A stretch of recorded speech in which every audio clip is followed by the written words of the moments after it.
Second year class आज हम isomerism topic का पार्ट 2 समझने जा रहे हैं। बेटे इससे पहले पार्ट 1 में मैक्सिमम हमने डिटेल कवर कर ली। ये वाला पेज जिसमें थोड़ी सी बातें, ये सारा पेज कवर कर लिया। देन ये वाला पेज कवर कर लिया। देन अगले पेज पे यहाँ तक मैंने आपको पढ़ा दिया था। ये जो लाइंस हैं, ये जो छोटा सा बॉक्स है, पहले ये देखते हैं और आज का मेन टॉपिक होगा सिस ट्रांस आइसोमेरिज्म। तो पहले ये लाइंस तो देख लो।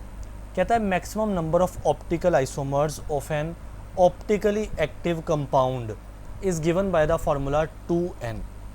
बहरहाल आपको ये MCQs आना है। मैंने आपको ऑप्टिकल आइसोमर्स समझाए थे, उसके उसके अलावा जो है ऑप्टिकली एक्टिव कंपाउंड समझाए थे, सब्सटेंस समझाए थे। उसका जो फार्मूला होता है ना वो 2n होता है। ओके, जहाँ पर ये जो n है ना वो number of chiral carbon atom है। मिसाल के तौर पर अगर किसी कंपाउंड में कायरल कार्बन हुए 1 तो n की वैल्यू 1 आई, तो उसके ऑप्टिकल आइसोमर कितने होंगे 2n यानी 2 1, तो 2 की पावर 1 यानी 2 ऑप्टिकल आइसोमर्स होंगे। ठीक है। अब कायरल कार्बन क्या होता है ये भी बताया था। ऐसा कार्बन जिसके साथ सारे ग्रुप्स जो हैं वो डिफरेंट जुड़े हों, वो होता है कायरल कार्बन। तो आगे एक इम्पोर्टेंट बात लिखी है, कहता है दिस नंबर इज़ रिड्यूस, यानी ये जो 2n से नंबर निकलेगा ना ये कम हो जाएगा इफ़ देयर आर 2 और more similar chiral carbon atom. यानी अगर उस कंपाउंड के अंदर 2 या 2 से ज़्यादा सिमिलर कायरल हुए ना तो ये कंपाउंड कम हो जाएगा, ये जो नंबर है ये कम हो जाएगा। ऐसा इसलिए कि जो सेम या सिमिलर होते हैं ना वो ऑप्टिकली इनएक्टिव हो जाते हैं, वो ऑप्टिकली एक्टिव नहीं रहते। बहरहाल मेन चीज़ है इसमें ये फार्मूला याद करना। अब मूव करते हैं मेन बात के ऊपर जिसका नाम है सिस ट्रांस आइसोमेरिज्म। ओके, इसी का बेटे दूसरा नाम होता है ज्योमेट्रिकल आइसोमेरिज्म। ज्योमेट्रिकल आइसोमेरिज्म इसी का दूसरा नाम होता है। मैं आपको इस टेबल के ऊपर अगेन लेके आता हूँ जो कि पेज 49 के ऊपर है। इसमें जो ज्योमेट्रिकल आइसोमर्स है ना उस पर लिखा हुआ है रिस्ट्रिक्टेड रोटेशन यस होती है। तो इनकी डेफिनेशन जब पढ़ते हैं ना हम तो कहता है कि ये बेसिकली स्टीरियो आइसोमर्स है। स्टीरियो आइसोमेरिज्म ही चल रहा है टॉपिक। हैविंग डिफरेंट स्पेटियल या स्पेशियल अरेंजमेंट, यानी स्पेस के अंदर उनके अरेंजमेंट ऑफ एटम्स क्या होती है डिफरेंट हो जाती हैं ड्यू टू रिस्ट्रिक्टेड रोटेशन। यानी इनके एटम्स जो हैं वो फ्रीली रोटेट नहीं कर सकते, उनकी रोटेशन रिस्ट्रिक्टेड होती है। इस वजह से उनकी स्पेस के अंदर डिफरेंट अरेंजमेंट होती है। Okay, about a double bond, ये बड़ी इंपॉर्टेंट बात है। ये जो सिस ट्रांस आइसोमेरिज्म होती है ना ये डबल बॉन्ड के अंदर होती है, ये लाजमी शर्त है, सिंगल बॉन्ड के अंदर नहीं। सही है। इन ओपन चेन कंपाउंड, और ये कंपाउंड होते हैं ओपन चेन यानी कोई रिंग की शक्ल में नहीं होते, हम इसको बोलते हैं सिस ट्रांस आइसोमेरिज्म या ज्योमेट्रिकल आइसोमेरिज्म। तो इस आइसोमेरिज्म की मेन बातें क्या हैं, एक डबल बॉन्ड होना चाहिए लाजमी। दूसरी मेन बात है कि रिस्ट्रिक्टेड रोटेशन होती है और उस वजह से हमें डिफरेंट क्या मिलते हैं एटम्स के अरेंजमेंट या डिफरेंट कंपाउंड्स मिलते हैं, आइसोमर्स मिलते हैं। ये होते हैं सिस ट्रांस आइसोमर्स और ये ओपन चेन के अंदर होता है, ये भी याद कर लें। फर्स्ट ऑफ ऑल बच्चे अगर हम ब्यूटेन देखें तो ब्यूटेन में तो जाहिर है सिंगल बॉन्ड होगी ना, कार्बन कार्बन सिंगल बॉन्ड, तो उसमें फ्री रोटेशन हो जाती है। ठीक, वो सिस ट्रांस नहीं है। मैं पीछे आपको लेके जाता हूँ यहाँ पर। तो अगर इंटर कन्वर्टेबल कंपाउंड्स हों, आइसोमर्स हों, रोटेशन की वजह से without breaking the bond, bond ना टूटे और रोटेशन हो जाए, तो हम उसको बोलते हैं कन्फर्मेशनल आइसोमर्स। ठीक है। लेकिन ये जो ज्योमेट्रिकल या सिस ट्रांस है ना ये कन्फिगरेशनल की टाइप है। पहले हम यहाँ पर कन्फर्मेशनल आइसोमर्स देख रहे हैं जिसमें रोटेशन हो जाती है। और रोटेशन क्यों होती है, क्योंकि उनमें सिंगल बॉन्ड होती है। तो इसलिए ब्यूटेन की मिसाल ली है। ब्यूटेन में आपको पता है सिंगल बॉन्ड होती है। अब ब्यूटेन में 4 कार्बन होते हैं ना, तो एक कार्बन, दूसरा कार्बन, तीसरा और चौथा, इसमें हाइड्रोजन पूरे करते हैं। ये जो कार्बन है इसके पास 3 हाइड्रोजन होंगे, अगले के पास 2 हाइड्रोजन होंगे, फिर उसके बाद अगेन 2 हाइड्रोजन और लास्ट वाले के पास भी 3 हाइड्रोजन होंगे। अब ये जो कंपाउंड है ये ब्यूटेन है जिस पे 1 लिखा है।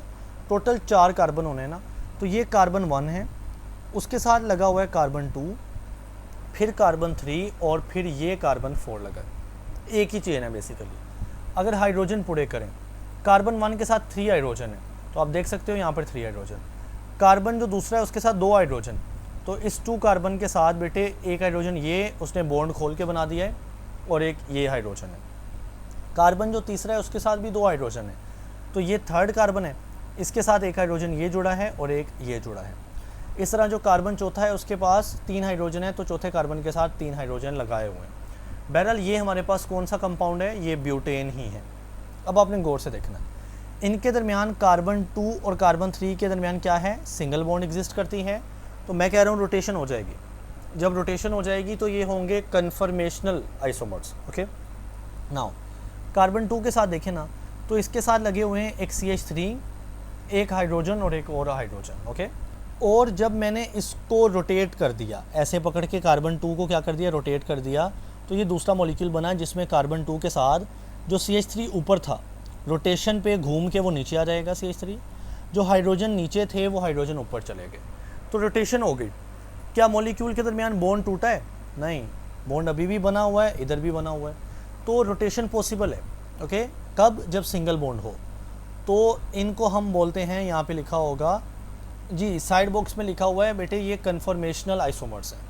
ये सिस ट्रांस नहीं है, क्योंकि सिस ट्रांस या ज्योमेट्रिकल आइसोमर्स होने के लिए डबल बॉन्ड होना ज़रूरी है, और जब डबल बॉन्ड होता है तो बेटे रिस्ट्रिक्टेड रोटेशन होती है, यानी ऐसे फ्री रोटेशन पॉसिबल ही नहीं होती। ठीक है, अब अगर हम यहाँ से पढ़ें, ठीक है, तो हमें मिलेगा डबल बॉन्ड वाला कौन सा कंपाउंड, ब्यूटीन या ब्यूट 2ईन।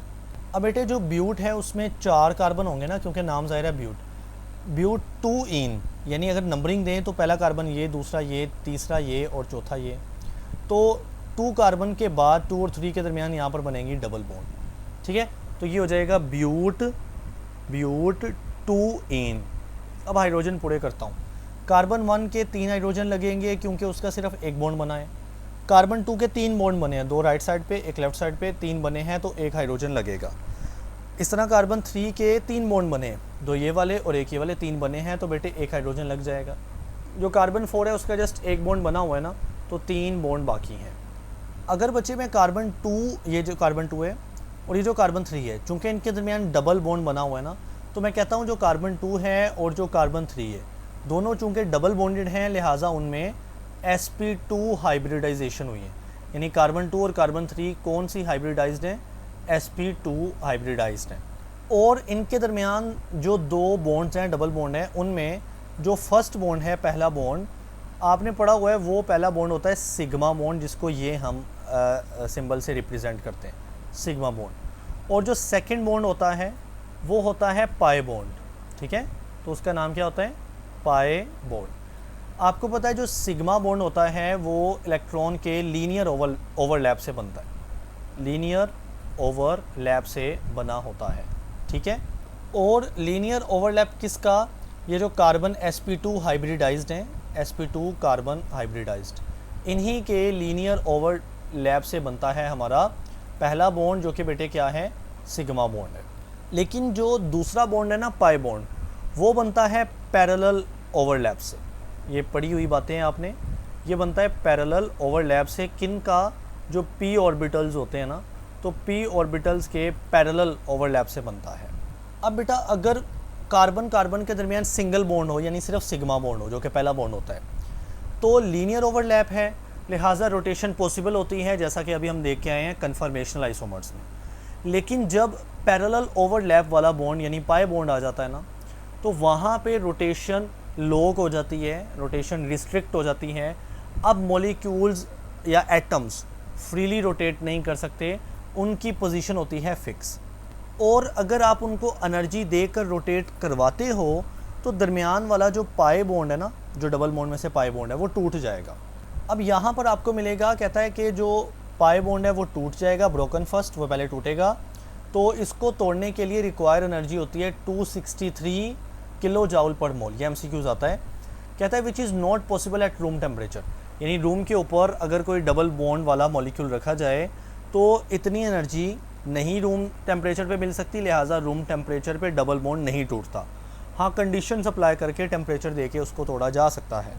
तो इस वजह से जो रोटेशन होती है वो रिस्ट्रिक्ट हो जाती हैं।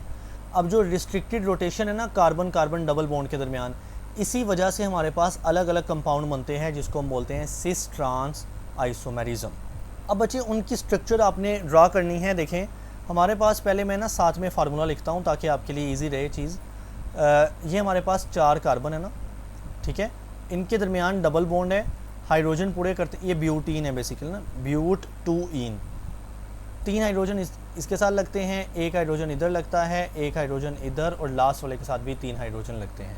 ये हमारे पास है ब्यूटीन का कंपाउंड। नाउ लिसन, सबसे पहले कार्बन के साथ 3 हाइड्रोजन है, ये वो पहला कार्बन है जिसके साथ 3 हाइड्रोजन है। उसके बाद कार्बन और एक हाइड्रोजन है, कार्बन के साथ एक हाइड्रोजन, ये कार्बन और उसके साथ एक हाइड्रोजन। उसके बाद फिर थर्ड कार्बन है और उसके साथ एक हाइड्रोजन, थर्ड कार्बन उसके साथ हाइड्रोजन, और उसके साथ जुड़ा है चौथा कार्बन जिसके साथ H3 है, ये जुड़ा है CH3। अब देखें दरमियान में ये दूसरा कार्बन है और ये तीसरा कार्बन, इनके दरमियान यहाँ पर डबल बॉन्ड है, लेकिन आप कहेंगे यहाँ तो बनाई नहीं, सिंगल बनाई है। सिंगल बॉन्ड ये है सिग्मा, और ये जो इलेक्ट्रॉन है ये पैरेलली ओवरलैप कर रहे हैं, यानी पाई बॉन्ड बना हुआ है। ओके, अब मैंने इनको ऐसे रोटेट करने की कोशिश किया तो आंसर इज़ नो, रोटेशन नहीं हो सकती। ठीक, उसके बाद रोटेशन के बाद मॉलिक्यूल ऐसे बन जाए, आंसर इज़ नो, ऐसे भी नहीं हो सकता। मतलब पहले में और आखिरी में क्या फ़र्क है, अरेंजमेंट का फ़र्क है। इधर ऊपर हाइड्रोजन है, नीचे CH3 है, और बल्कि इधर कर लेते हैं, राइट साइड पे है, इसके राइट साइड के ऊपर बेटे ऊपर हाइड्रोजन है, नीचे CH3 है, इधर ऊपर CH3 है, नीचे हाइड्रोजन, यानी उल्टा हो गया। तो यहाँ पर नो का मतलब है कि यहाँ पे ये रोटेशन नहीं हो सकती। ठीक है, तो अगर कंपाउंड इस हालत में है, ये हालत में, तो इसी हालत में रहेगा, यानी हाइड्रोजन ऊपर और CH3 नीचे ही रहेगा, वो ऐसे नहीं जा सकता। हाँ, अगर कंपाउंड शुरू से ही इस हालत में है कि CH3 ऊपर है, हाइड्रोजन नीचे, तो वो इस हालत में ही रहेगा, वो वापस इस हालत में कन्वर्ट नहीं हो सकता। तो बच्चे मेरे पास 2 हालतें आती हैं, इसको मैं सिस का नाम देता हूँ और इस शेप को मैं ट्रांस का नाम देता हूँ। लिहाजा ये बन गया सिस ब्यूट 2इन और ये वाला बन गया ट्रांस ब्यूट 2इन। अब देखें, जो कंपाउंड शुरू से सिस है वो सिस रहेगा, जो कंपाउंड शुरू से ट्रांस है वो ट्रांस रहेगा। इंटर कन्वर्टेबल पॉसिबल नहीं है, कंपाउंड शुरू में एज सच रहना पॉसिबल है। अब देखें सिस इसको क्यों बोला, या सिस कंपाउंड कौन सा होता है। देखिए बच्चे, अगर सेम ग्रुप सेम साइड पे हो, CH3 ऊपर है, इधर भी CH3 ऊपर है, सेम ग्रुप सेम साइड पे, नीचे भी देख सकते हो हाइड्रोजन नीचे, हाइड्रोजन नीचे, तो सेम ग्रुप सेम साइड पे हो तो वो सिस है। अगर सेम ग्रुप ऑपोजिट साइड पे हो, हाइड्रोजन ऊपर है और इधर हाइड्रोजन नीचे, सेम ग्रुप ऑपोजिट साइड पे, तो ये क्या हुआ, ट्रांस। CH3 और CH3 ऑपोजिट साइड पे है, तो ये भी क्या हुआ, ट्रांस। तो ये हमारे पास सिस और ट्रांस की आपको यहाँ पर ट्रांस आइसोमर और सिस आइसोमर की यहाँ पर स्टेटमेंट मिल जाएगी। ओके, अब बच्चे एक बड़ी इंपॉर्टेंट चीज़ है, ये है ब्यूट 2इन जिसको हमने समझा है। अगर मैं ब्यूट 1इन लेता, यानी पहले कार्बन के बाद डबल बॉन्ड होती, उसकी ये खुली हुई स्ट्रक्चर है, तो आप देख सकते हो इसमें ये जो 2 कार्बन है ना जिनके दरमियान डबल बॉन्ड है, इसमें जो पहला कार्बन ये वाला है, उसके साथ जो 2 ग्रुप लगे हैं ना वो सेम है हाइड्रोजन हाइड्रोजन, तो उनकी सिस ट्रांस आइसोमर्स पॉसिबल नहीं है, क्योंकि अगर वो रोटेट करेंगे भी तो वो एक ही जैसे फील होंगे, इस वजह से उनकी cis trans isomers not possible. Okay, और अगर हम इसकी मिसाल देखें जिसका नाम है 2,3 डाईमिथाइल ब्यूट 2इन, इसमें क्या है, इसमें बच्चे जो 2 कार्बन हैं उस दोनों का जिनके दरमियान डबल बॉन्ड है, देखना हमने उन्हीं को है। इस कार्बन के साथ दोनों ग्रुप सेम लगे हैं जैसा कि यहाँ पर था, तो पॉसिबल नहीं है। लेकिन दूसरे कार्बन के साथ भी दोनों ग्रुप सेम लगे, यानी समझ आई कि अगर डबल बॉन्ड वाले 2 कार्बन में से किसी एक के साथ भी दोनों ग्रुप सेम हुए तो भी सिस ट्रांस आइसोमर पॉसिबल नहीं है, और अगर दोनों कार्बन के साथ सेम ग्रुप अटैच हुए तो भी सिस ट्रांस आइसोमर्स या आइसोमरिज्म पॉसिबल नहीं है। जी तो बच्चे, अब हमारे पास फाइनली स्टेटमेंट निकल आई कि ओपन चेन कंपाउंड है। देखिए ये कोई क्लोज चेन नहीं है, ये ओपन चेन है। जो नेसेसरी और सफिशेंट कंडीशन है ना किसके लिए, सिस ट्रांस आइसोमरिज्म शो करने के लिए, वो ये कि एक डबल बॉन्ड हो मॉलिक्यूल के अंदर और 2 different group must be attach to each of the doubly bonded carbon. यहाँ पर अटैच लफ्ज़ आना है, यानी जो डबली बॉन्डेड कार्बन है ना, यानी जिन कार्बन के दरमियान डबल बॉन्ड है, उनके साथ must be the different group, दोनों ग्रुप डिफरेंट होने चाहिए, तो सिस ट्रांस आइसोमरिज्म पॉसिबल होगी।